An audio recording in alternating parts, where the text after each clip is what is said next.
Un an pour créer une bande dessinée, épisode 5, créer un univers. Pour construire l'univers de ma BD, je me suis posé 3 grandes questions. Et si le monde avait été détruit? Et si la nature avait pris le contrôle? Et si l'humain avait disparu? À partir de là, j'ai créé 3 mondes complètement différents, chacun avec ses propres règles, ses habitants et ses tensions internes. Terra, ou le monde reconstruit. Terra est un monde post-apocalyptique. Après une guerre mondiale, les puissants ont tout rasé, puis tout reconstruit sur un super continent, la Néo-Pangée. Mais les inégalités sont énormes. En haut, les fondateurs, les familles qui ont bâti ce nouveau monde. En bas, des citoyens endettés, surveillés, coincés dans des cités étouffantes. Ceux qui vivent en dehors du système sont appelés les oubliés.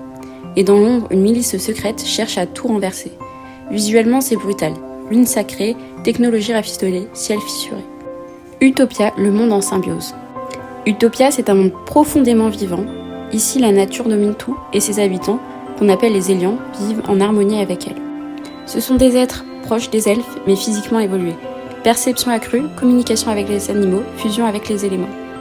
Chaque région est un royaume vivant, jungle, océan, glacier. Mais quelque chose est en train de changer. L'un des Élians commence à avoir des bribes de souvenirs, des images qu'il ne devrait pas connaître. Comme s'il se souvenait de la création des mondes.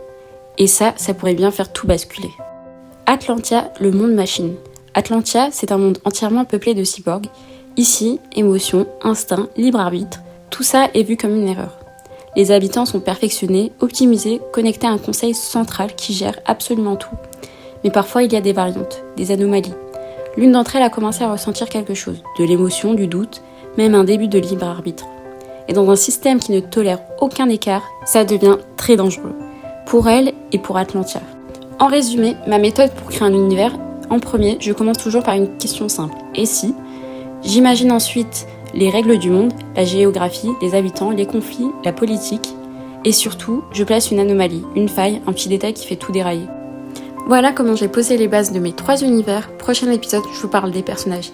N'hésite pas à liker, commenter et t'abonner. L'aventure commence maintenant.